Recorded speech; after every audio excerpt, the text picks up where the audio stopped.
Bonjour à tous, j'espère que vous avez passé un bon week-end. On se retrouve pour notre CQFR du lundi, pardon. Théo, il y avait 5 matchs au programme la nuit dernière et j'ai envie de commencer par la performance d'OKC. Le Thunder a gagné son troisième match de la saison. Alors, il jouait contre Atlanta, victoire à domicile du Thunder 128-104. Et ce qui m'impressionne, c'est le niveau de jeu du trio chez Gilgeous-Alexander, Chet Holmgren, Jalen Williams, le niveau défensif du Thunder, le niveau d'impact, le niveau athlétique d'OKC. On a effectivement sur cette première semaine une équipe qui fait figure, Théo, peut-être de grosse puissance à l'Ouest. Ouais, bah on en parlait même un peu avant le début de la saison, que ce soit avec toi ou avec Shaq, on les voyait OKC effectivement parmi les vrais contenders pour le titre.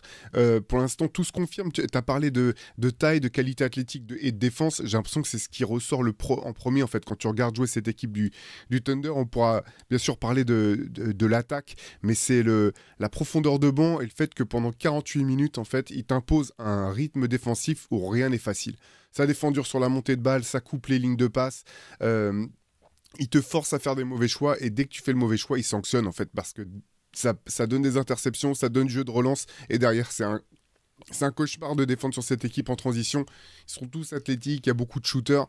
Même, tu vois, je vois Ousmane Dieng, on se demandait un petit peu s'il allait pouvoir jouer. Là, il profite des blessures pour rentrer. Il rentre, boum, il met dedans. Il joue pas, enfin, il n'a pas joué il a pas joué beaucoup, mais c'est pour montrer un peu la profondeur de banc. Et que tu dis, même ce mec-là où on n'était pas sûr en début de saison s'il pourrait trouver des minutes, bah, il rentre. Et quand il rentre, en fait, bah, il justifie sa présence sur le parquet. C'est vraiment une très belle équipe.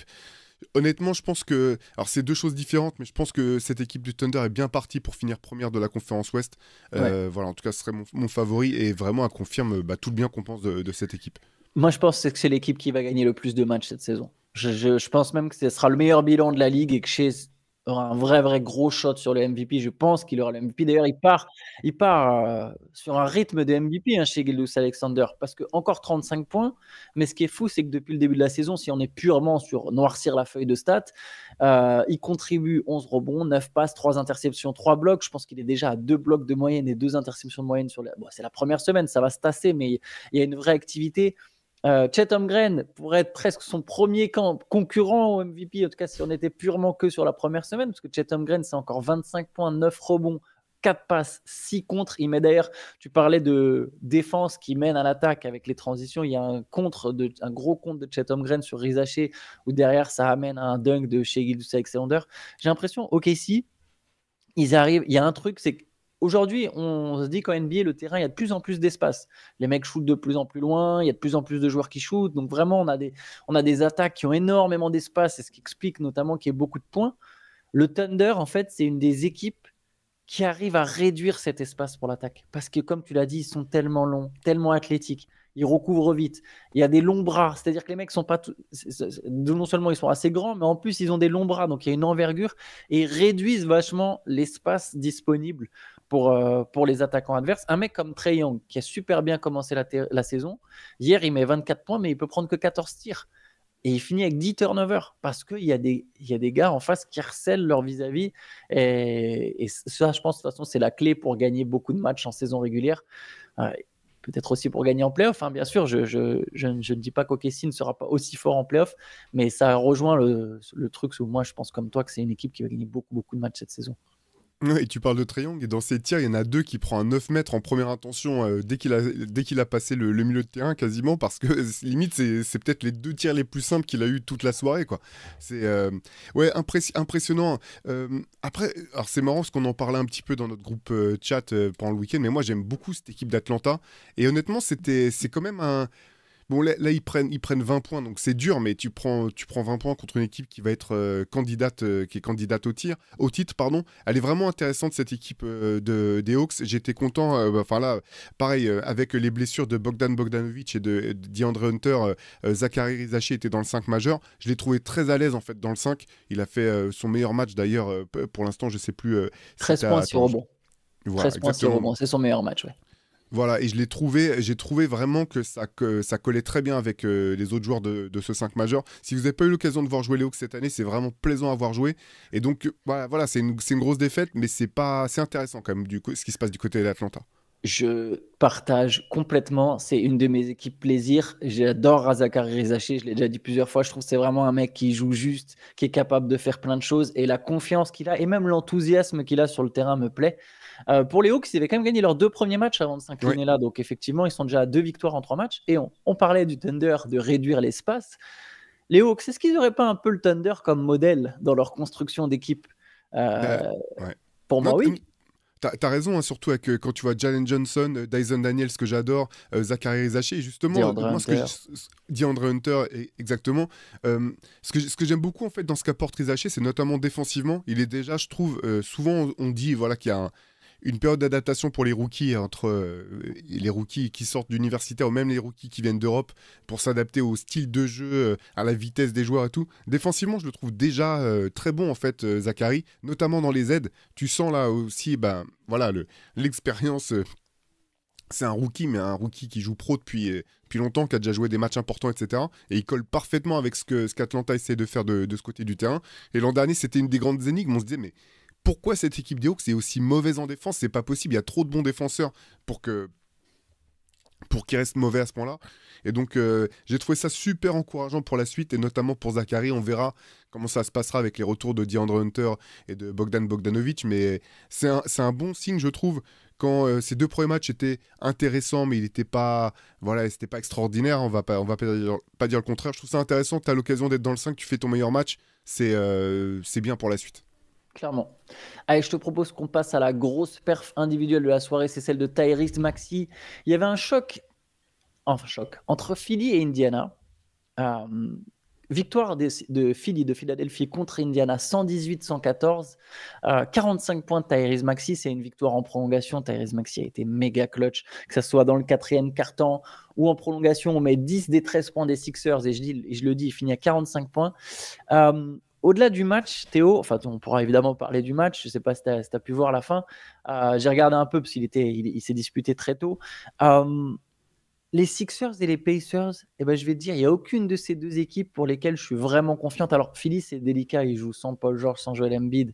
Euh, mais alors, surtout Indiana, vraiment, vraiment, vraiment pas convaincu par le début de saison des Pacers.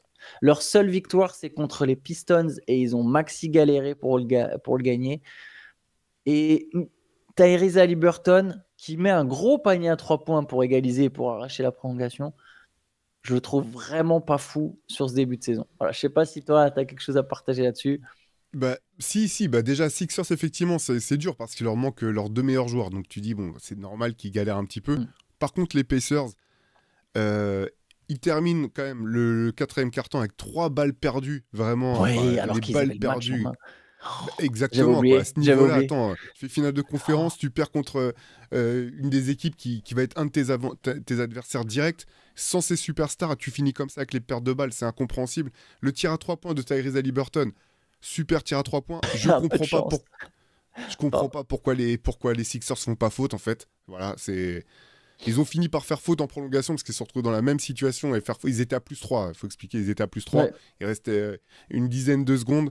Voilà, on peut en parler des tonnes et des tonnes de fois. La différence entre la manière dont ça se passe en Europe, la manière dont on sait qu'en NBA, ils n'aiment pas faire faute pour donner 2 lancers francs, éviter pour le tir à 3 points. Là, ils se prennent le tir à 3 points.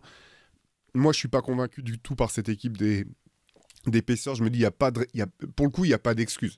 C'est quoi ton excuse pour pas avoir gagné ce match-là? J'en vois pas, honnêtement. Donc je suis aussi très sceptique. Il y a une chose, alors c'est au-delà du jeu, mais moi j'en peux plus des replays, j'en peux plus. Il y a Ouais, au ouais, moins ouais, 5 oh replays oui. sur la fin du match, t'en Et as marre, quoi. pour tout et rien, quoi. Tout et rien. Il y a Nick Nurse qui dit ouais, la balle a été pour nous, replay. Au bout du compte, ils se prennent 2 lancers francs dans la tête parce que maintenant Ouais, tu il y peux avait faute. revenir sur une faute que tu n'avais pas vue en direct. Faut arrêter avec ça. Moi j'en ai trop marre des replays. Je suis entièrement d'accord avec toi. C'est une manière de constamment enfin, de pousser l'arbitre à être parfait alors que l'arbitre n'est pas parfait. On en avait déjà parlé, toi et moi, dans un CQFR. Ça me gonfle aussi. C'est vrai que le match était super long. Pour te dire, je jonglais dans mon lit. Quand il y avait un temps mort, je savais que ça allait être suffisamment long pour que j'aille passer sur Twitch pour regarder une vidéo. Je regardais une vidéo de jeux vidéo sur Twitch. Et je jonglais. Je savais que j'en avais pour 4-5 minutes où je pouvais passer à autre chose. Non, mais c'est fou. Et c'est vrai que j'avais complètement oublié, mais Indiana menait de 3 ou 4 points avec possession. Je crois que c'est 3 points d'avance pour Indiana. possession pour les Pacers et c'est vrai qu'ils ont perdu des ballons, mais sur des drives. Et Haliburton, je le trouve. Alors, il met le tir, hein, il finit avec 22 points, mais je trouve tellement dedans. Je sais pas, il est suffisant presque. Je me fais influencer par notre collègue Guillaume Laroche qui n'aime pas du tout Tyrese Haliburton, alors que moi, c'est un joueur que j'aime bien. Mais il y a un truc, je sais pas, les Pacers, il y a eu des moments de bonne défense sur la fin où je me dis, ah, ça c'est cool, tu vois, il y a une progression. Mais offensivement, c'est pauvre en fait. C'est pauvre et il n'y a pas de joueurs qui font la diff. Tu sais, il n'y a vraiment personne qui fait la diff, quoi. Honnêtement, dans le jeu, j'ai trouvé que c'était pauvre des deux côtés parce qu'en fait, Oui, Tyrese Maxey met ses points, bravo à lui, mais il y a des moments où il se passe absolument rien. Et notamment, ce que je trouve un petit peu inquiétant quand même, enfin inquiétant, non, le terme est peut-être trop fort, mais ce que j'ai trouvé décevant, c'est que les moments où il avait pas la balle en main, il faisait rien en fait. Il fait C'était rien. comme James Harden à l'ancienne, il restait soit dans un coin, soit il venait chercher la balle dans les mains du porteur de balle, donc en plus il tue ton spacing, il se passe rien du tout. Et il y a eu des possessions qui étaient vraiment vides, où c'est finalement Kelly Oubre qui se retrouve à jouer un contre un, alors que tu sais que de toute façon il pourra pas aller au bout et il se passe rien autour. Ou Caleb Martin qui a Encore mis un airball sur des tirs à un ouais, contre un. qui a Pardon été pour bon, malgré tout, il était très mauvais sur l'adresse. Par contre, au rebond, je l'ai trouvé excellent. Enfin, voilà, c'est un joueur que j'aime bien. Je trouve qu'il a quand même vraiment participé à la victoire de son équipe. Mais là encore, on ne peut pas juger Nick Nurse sur ce match-là. Il manque ses deux meilleurs joueurs. Donc, j'ose espérer qu'il y aura un peu plus d'animation offensive dans ce qui se passera après. Mais tu vois, par rapport aux deux équipes dont on parlait juste avant, Atlanta et OKC, bah, tu prends plus ton pied et il se passe plein de choses. Il y a des créateurs à plusieurs postes. La balle bouge. Là, je trouve ça bon. C'était pas un grand moment de basketball. Je partage tout à fait. On peut passer à une autre équipe qui inquiète, c'est Milwaukee. Je vais me faire tailler par les fans des Knicks, parce que mais les Bucks. Donc ce week-end, ils avaient battu Philly en ouverture de la saison. Plutôt encourageant, avec la manière, belle perte de Damian Lillard. Derrière, ils ont réussi, les Bucks, à prendre 133 points par les Bulls, qui, je pense, seront l'une des plus mauvaises équipes de la conférence Est cette saison. Mais attention, ça ne s'arrête pas là. La nuit dernière, Milwaukee jouait contre Brooklyn, certainement l'une des plus mauvaises équipes de la ligue cette saison aussi, même si, pour le coup, il y a un nouveau coach intéressant du côté des Nets, c'est Jordi Fernandez. Et Jordi Fernandez, ses joueurs lui ont décroché sa première victoire, parce que oui, Brooklyn avait perdu les 2 premiers matchs, mais a réussi à battre Milwaukee 115-102. 32 points de Cam Thomas, 29 points de Dennis Schroeder. Et c'est presque déjà la crise à Milwaukee, Théo. Qu'est-ce qui se passe? Ce qui se passe, c'est que ça défend pas. Je suis allé regarder, juste par curiosité. Ils ont le 23e defensive rating de toute la ligue. Quand tu veux jouer le titre, c'est juste pas possible. En fait, ils se font brûler sur le périmètre depuis le début de la saison. Et en plus, il y a un mec qui s'appelle Giannis Antetokounmpo, donc dans cette équipe des Bucks, je sais pas si t'en as entendu parler, hein, Antoine. Je connais un petit peu. Il prend 11 tirs, 22 points. Il se passe Après, il quoi en provoque des attaque fautes, du côté mais... C'est vrai, mais autre question. Je sais pas si t'as déjà entendu parler du joueur qui s'appelle Brook Lopez. Alors maintenant, on sait que c'est une espèce de mec qui joue 3&D. Pour ceux qui se rappellent de lui plus tôt dans les années 2000, c'est peut-être l'un des intérieurs qui a la meilleure palette offensive pour un big man. Ok.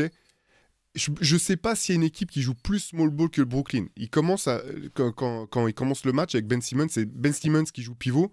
Ben Simmons défend sur Giannis Antetokounmpo. Derrière, c'est Finney Smith qui défend sur Brook Lopez. J'ai regardé les images à nouveau, il n'y a pas un post-up pour Brook Lopez. Alors je comprends que tu veuilles pas rentrer, c'est pas les playoffs, tu vas pas changer tout ton plan de jeu pour t'adapter à l'adversaire du soir, tu dis c'est les Nets, on va les taper. Mais quand même, il y a des choses comme ça que j'arrive pas à m'expliquer. Ouais, je pense que tu as mis le doigt sur plusieurs problèmes, hein. La défense, c'est catastrophique. En fait, je ne sais pas comment les Bucks se mettent eux-mêmes dans des situations difficiles. Tu pourrais tellement avoir commencé ta saison à 3-0 et être dans une toute autre optique mentale. Et là, tu te retrouves, tu as perdu 2 matchs contre 2 équipes faibles. Et je vais redonner la stat qui fera plaisir à tout le monde parce que c'est un homme qui a beaucoup de haters. Mais Doc Rivers, depuis qu'il est à la tête de cette équipe, c'est 18 victoires, 21 défaites. On parle d'une équipe qui a Giannis Antetokounmpo, Damian Lillard dans son effectif. Oui, Chris Middleton n'est pas là, mais tu ne peux pas justifier ton manque de défense extérieure et ton manque de liant juste par l'absence de Chris Middleton. Même moi, je ne peux pas le faire. C'est pas possible.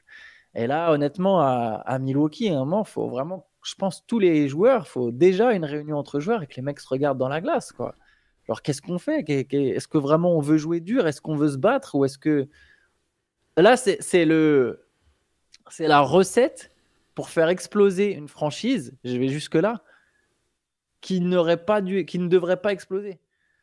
Je sais que Yanis, des fois, il met des coups de pression sur des trades. Et attention, il ne va pas demander un trade cette saison. Je ne suis pas en train d'annoncer, je ne fais pas mon Stephen Smith.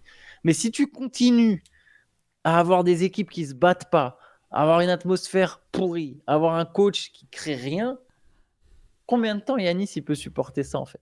Et même Lillard, moment. Ce que je trouve compliqué, c'est alors cette équipe.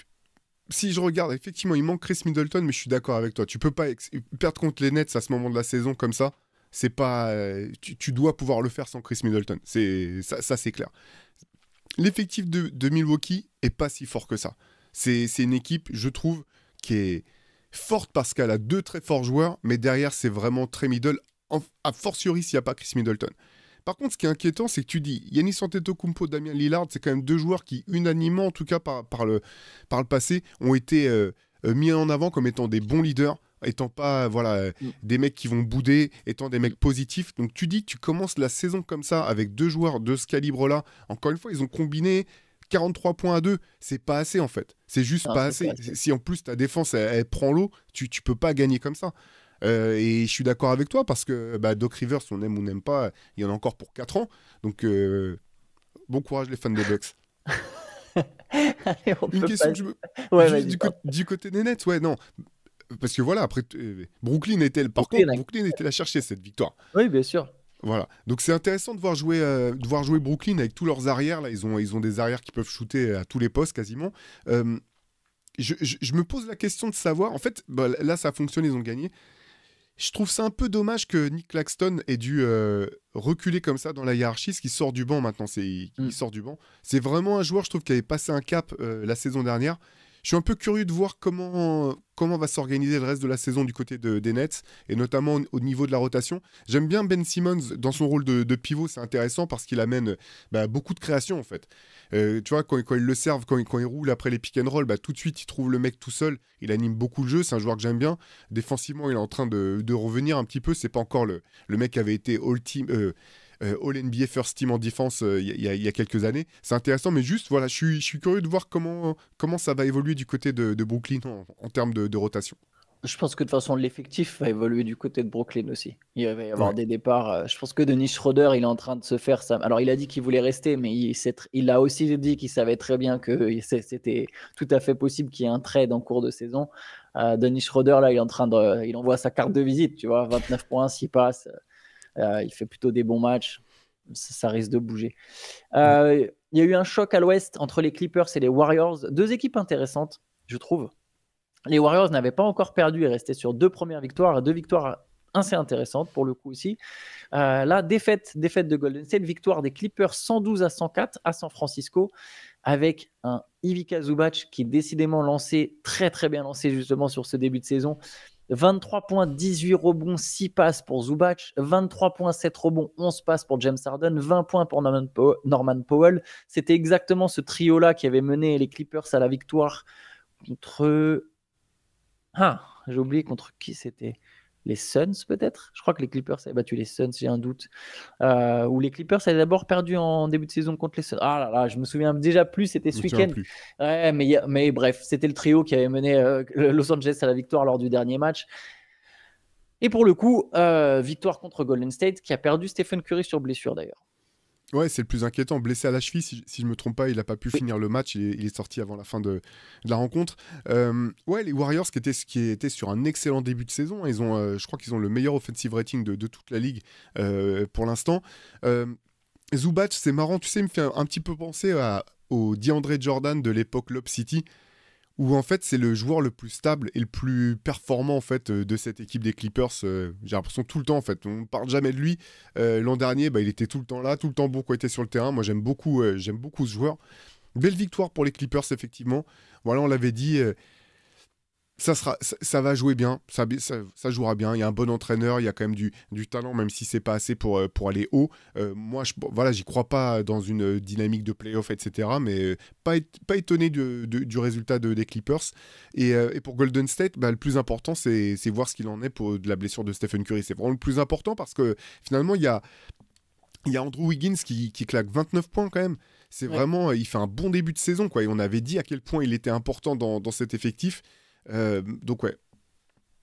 Ouais, gros match d'Andrew Wiggins, son meilleur match là, depuis le début de la saison.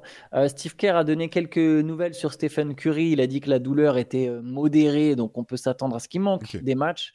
Il est à l'aise avec cette idée pour une raison simple, c'est qu'il y a une énorme rotation en termes de quantité du côté de Golden State. Il y a quasiment 12 joueurs qui pourraient avoir du temps de jeu. Je pense que ça va libérer du temps pour Podziemski, pour Moody, éventuellement pour DeAnthony Ayton. Il y a Gary Payton. Il y a beaucoup d'arrière. Il y a beaucoup d'arrière. Et pour le volume offensif, c'est là où ça va être intéressant, c'est de voir si Wiggins va continuer. Il a déjà sorti donc 2 matchs à 20 points et 25 points et 29 points, pardon. Kuminga aura peut-être un peu plus d'opportunités de se montrer. Lui, pour le coup, est pas très à l'aise sur ce début de saison. Il y a Buddy peut scorer, Podziemski, tous ceux que j'ai déjà cités. Et pour Wiggins, ce que je trouve intéressant, c'est qu'apparemment les Warriors l'ont justement mis dans cette optique au camp d'entraînement de lui dire tu peux et tu dois être un scoreur de gros volume. Donc voilà, n'hésite pas à prendre cette casquette et là, il pourra l'avoir sur les prochains matchs en tant que première option offensive. Je trouve ça plutôt intéressant pour Golden State pour la suite, pour au moment où Curry revient justement. Ouais, petit match de Draymond Green. Hein. Je sais pas si tu te rappelles de Rudy Gobert qui disait que quand Curry était pas là, Draymond Green soit partait en vrille, soit apportait rien. Il finit quand même avec 2 tirs tentés, 2 points, 5 rebonds, 2 passes. Ouais, ça n'a pas été bon. Ouais. Pas été bon, effectivement. Et du côté des Clippers, le tandem, enfin le duo Harden-Zubac, ça marche vraiment bien. On l'avait déjà vu quand Harden était arrivé. Il y a vraiment des automatismes. C'est le genre de pivot qui fonctionne bien avec Harden. C'est la base sur laquelle les Clippers ont gagné. Allez, je vous l'annonce déjà, 42, 43, 44 matchs cette saison, quoi, en s'appuyant juste sur ces deux mecs-là. Et ça suffira peut-être pour le play-in. Victoire, le dernier match de la nuit, c'était la victoire de Portland, la première victoire de Portland cette saison. Pareil, j'ai regardé un petit peu ce match contre New Orleans, 125-103. Comme d'hab, les Pelicans, deux visages, tu sais pas, d'un soir sur l'autre, c'est vraiment un mystère. Ils sont capables de gagner leurs 2 premiers matchs et puis de prendre 125 points contre Portland. Alors Portland, c'est une équipe sympa en attaque. Carrément. Équipe sympa. 28 points de Jeremy Grant, qui lui aussi est pareil, en train d'envoyer sa carte de visite partout en mode sortez-moi de là, s'il vous plaît, je peux contribuer. 27 points d'Anthony Simmons.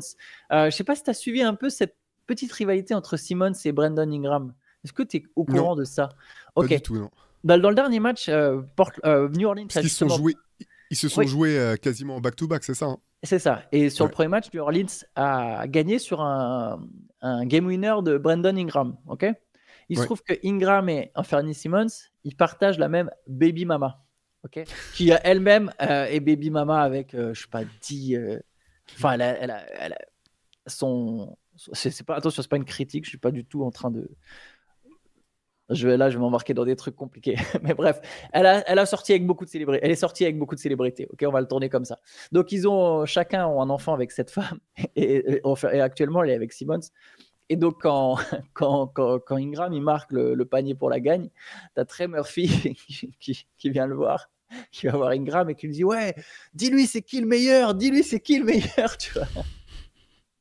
Et dis-lui à elle, pardon, parce que du coup en français c'est vrai que ça fait pas la distinction, mais à elle, Taylor who's better. Et donc là, il y avait le match de la nuit. Et Simmons, il avait quand même l'air un peu remonté. Il a mis ses 27 points, il était bien dans son match. Alors qu'Ingram, à l'inverse, a fait 7 sur 17. Enfin bref, voilà. C'était petite parenthèse, petite anecdote futile. Mais maintenant, tu es au courant de cette histoire. C'est très bon ça. Ouais, moi j'ai vu le premier des 2 back-to-back, je l'ai vu là entre les Pelicans et les Blazers. J'ai vu une partie seulement du deuxième. Moi, je trouve cette équipe des Blazers vraiment intéressante. Vraiment. Pareil, agréable à voir jouer. Alors, ça n'a pas joué les playoffs ni rien du tout. Hein. On est bien d'accord, mais vraiment intéressante. Je pense que Scoot Anderson, là, qui n'a pas fait un très bon match, qui était discret hier, va vraiment confirmer cette saison. Et par contre, les Pelicans, même sur le premier match qui gagne effectivement avec le buzzer beater, je trouve que ça joue mal. Ça joue mal, que Zion Williamson est inquiétant, parce qu'il y a des moments où tu ne le vois pas du tout. quand tu le vois, c'est uniquement dans le même schéma toujours. Pénétration plein axe avec un coup d'épaule. Et bah, voilà, il a les qualités athlétiques pour que ça marche, mais limite de ce qu'on voit depuis le début de saison, je le trouve en régression par rapport à ce qu'il a pu montrer par le passé au niveau de sa palette dans le jeu. Alors ok, il manque Dejounte Murray. Ouais, mais il n'était pas là Il va l'an falloir dernier, attendre quoi, encore Murray. 3 semaines. Voilà. Mais moi, je trouve ça inquiétant, vraiment. Et je trouve qu'il n'y a aucun lien dans cette équipe des Pelicans. Il y a plein de bons joueurs, mais il y a pas de fond de jeu. Il n'y a pas de lien. Alors qu'au contraire, du côté de Portland, je trouve que ça joue vraiment bien, qu'il y a des joueurs qui sont intéressants. La Toumani Camara, je trouve excellent depuis le début de la saison, vraiment. Hyper intéressant. On a parlé Scoot Henderson, encore une fois, hier il termine à 2 sur 12, donc il déjoue sur l'adresse, mais il finit quand même avec 7 passes, 5 rebonds, 9 points. Je pense qu'il est vraiment en train de montrer des choses intéressantes. Chris Murray, le frère de Keegan Murray, c'est pas inintéressant non plus en sortie de banc. Voilà, ça va pas gagner, ça va pas chercher à gagner, même on en parlait entre nous, Antoine, je te disais qu'ils auraient tout intérêt, même peut-être à essayer de trader Anthony Simons cette saison pour récupérer des assets et essayer de choper Cooper Flag derrière. Par contre, c'est agréable à voir jouer, donc n'hésitez pas à aller regarder un petit peu les Blazers, ça vaut le coup. Et les Pelicans, par contre, j'ai un très très mauvais pressentiment pour eux. Pareil, pareil, je suis vraiment pas enthousiaste. Un peu comme Indiana à l'Est, quoi. Peut-être juste avant qu'on s'arrête, un petit tour de ce qui s'est passé un peu ce week-end, notamment les Lakers. On est obligé de le citer, c'est le meilleur début de saison des Lakers depuis je ne sais combien de temps. 3 victoires de suite pour Los Angeles. Sur le dernier match contre Phoenix, c'est une victoire 123-116. Il a mis combien de points, LeBron? Je crois 32, mais il en met 10 de suite à la fin, quoi. Il fait un énorme quatrième quart-temps, il met 16 points dans le quatrième quart-temps. Une belle réponse à ceux qui, comme moi, par exemple, se disaient « Ah, il est quand même un petit peu vieux ». Bah là, pour le coup, il a vraiment pris le match en main à la fin. Et ouais, à Los Angeles, j'ai pas encore beaucoup regardé, mais il y a quand même pas mal d'images qui tournent sur Twitter où tu vois que c'est une équipe qui partage beaucoup la balle. Il y a beaucoup de mouvements en attaque. On a Anthony Davis qui est vraiment mis en tant que première option. Il a fait 35-35 et là 35 et 31 points, je crois, sur les 3 matchs. C'est le meilleur marqueur de la ligue pour l'instant. Ça ne Oui, durera pas, mais pour l'instant, c'est lui. Et par contre, pardon, je me suis emmêlé les pinceaux. Je viens de dire une bêtise. J'ai dit que c'était contre Phoenix que Los Angeles, que LeBron James avait fait Contre son les Kings. quatrième quart. Ça, c'est Ouais. contre les Kings, bien sûr. Ouais. J'ai inversé les deux matchs. Contre les Kings que LeBron a été très bon sur le tard. Mais ouais, Los Angeles, ça démarre vraiment bien. Bah, c'est l'équipe première à l'Ouest pour l'instant avec OKC. Ouais, non, c'est intéressant. Honnêtement, j'étais alors parmi peut-être les sceptiques un petit peu en ce qui concerne JJ Redick, pas tant sur sa connaissance du jeu ni sur ce qu'il voudrait apporter, mais sur sa capacité à pouvoir réussir tout simplement à faire jouer son équipe telle qu'il l'avait envisagé pour l'instant. Pardon. Indoor, c'est vraiment, effectivement, ils ont l'un des meilleurs. Je crois, tout à l'heure, je te disais que les Warriors ont le meilleur offensive rating. Je crois que les Lakers sont juste derrière. Ils sont deuxième dans ce classement. On sait à quel point c'est dur de marquer dans cette ligue. Donc, c'est vraiment très intéressant pour la suite. À voir effectivement ensuite les rotations, s'il y aura suffisamment de monde dans cette équipe, suffisamment de talent dans cette équipe des Lakers, s'ils arriveront à gérer quand l'une ou l'autre de leurs stars sera pas disponible pour X raisons. Par contre, ils pouvaient pas rêver d'un meilleur début de saison. Ouais, il faut voir sur la durée, bien sûr, mais c'est intéressant. Et je viens du coup de retrouver l'équipe contre qui les Clippers avaient gagné, parce qu'il y a une équipe pour laquelle ça commence nettement moins bien la saison, c'est Denver. Denver qui est pour l'instant sur 2 défaites. Alors, c'est que 2 matchs, mais ils ont perdu contre les Clippers ce week-end. Le langage corporel de Jokic me laisse penser qu'il est déjà très très frustré et que du coup c'est pas une frustration qui vient que du jeu, mais probablement aussi de ce qui se passe en coulisses ou peut-être même du recrutement, que ce soit du côté des départs ou des arrivées.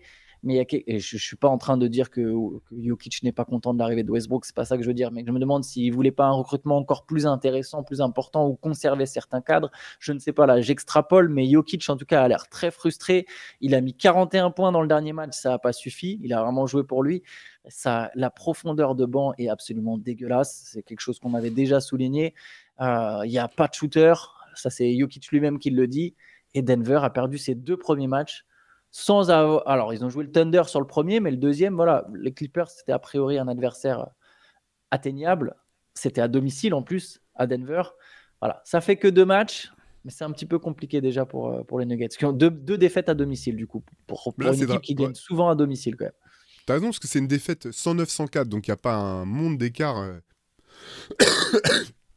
Ils ne se sont pas fait exploser, mais il y a un moment, j'ai vu un bout du match, Jokic sort et derrière, ils se prennent un run tout de suite, en fait. Quand il n'est pas sur le terrain, les Nuggets n'ont pas le niveau, en fait, même face à une équipe comme celle des Clippers. Donc c'est vraiment inquiétant, effectivement. Moi, j'avais plutôt bien aimé le recrutement. Westbrook, je trouvais ça intéressant. Saric, je trouvais ça intéressant. C'est pas suffisant pour être un contender, mais je me disais que ça pouvait bien coller avec cette équipe des Nuggets. Mais non, ça manque de talent, en fait, tout simplement. Encore une fois, je trouve que Christian Braun tient bien son rôle de titulaire, voilà, depuis le début de la saison. Mais derrière, dans les rotations, il n'y a pas assez. Là, je regarde 11 points marqués par le banc dans la Non, mais défaite. C'est juste pas possible, en fait. Non, mais le banc est cata. Brown, j'avoue m'être trompé. Je me suis demandé est-ce que titulaire vraiment. Et t'as raison. Je l'ai trouvé. Par exemple, j'avais trouvé très bon dans le match contre OKC.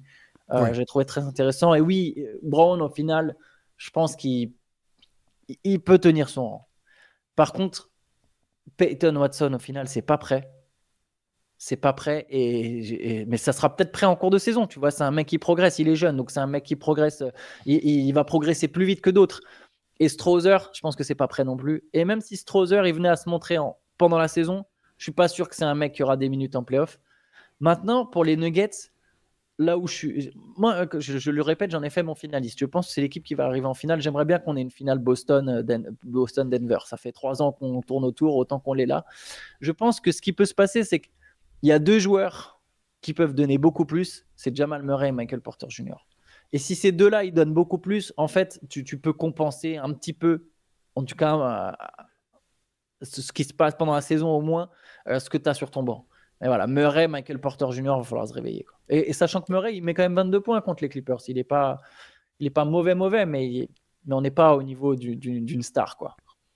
Non, mais je suis complètement d'accord. En fait, Denver peut aller nulle part si ces deux joueurs-là sont pas à plein régime. Pour Peyton Watson, ce que je trouve plus inquiétant, c'est pas son niveau de performance, en fait, c'est ses minutes, 12 minutes. C'est-à-dire que le coaching staff pense qu'il peut pas apporter plus. Et ça, je trouve ça plus inquiétant que le reste. Parce que tu vois, limite, si il jouait une vingtaine de minutes au moins et qu'il y avait des soirs où c'est dedans et des soirs où c'est pas dedans, tu vois, ça m'inquiéterait moins parce que je me dirais, bon, bah, le coaching staff pense quand même que ça va payer un moment dans la saison. Et là, tu vois, que ça soit sur des temps de jeu aussi réduits, je trouve ça très inquiétant parce que ils ont joué que 2 matchs, mais attends, tu peux pas. Si l'objectif de Denver, c'est pas de faire les playoffs, c'est d'aller le plus loin possible et même de concourir pour le titre. Donc, tu peux pas. Le deuxième match de la saison, tu peux pas déjà te dire non, celui-là, il faut absolument qu'on le gagne, on va compter que sur nos starters. Si c'est ça la situation, c'est que tu peux pas être un contender en fait. Je suis d'accord avec toi. Allez, on va s'arrêter juste on va souligner la performance de Victor Wembanyama. Sur le deuxième match, les Spurs avaient battu les Rockets 109-106. Wembanyama a plutôt bien rebondi. Il a mis 27 ou 29 points, je me souviens plus exactement. 29 points, 7 rebonds. Grosse perf et 3 comptes, je crois, de Victor qui s'était bien relancé, qui a bien lancé sa saison. Voilà, San Antonio qui a 1-1. Il y aura plusieurs matchs ce soir. On fera le débrief évidemment demain. Demain, on regardera tout ça ensemble avec Théo. On sera présent au rendez-vous. Et n'oubliez pas, cet après-midi, podcast. On va sans doute parler de plusieurs équipes, rentrer un peu plus en profondeur que ce qu'on a fait sur CQFR. Donc, checkez ça sur la chaîne Basket Session. Et sur ce, bonne journée à tous. Ciao, ciao.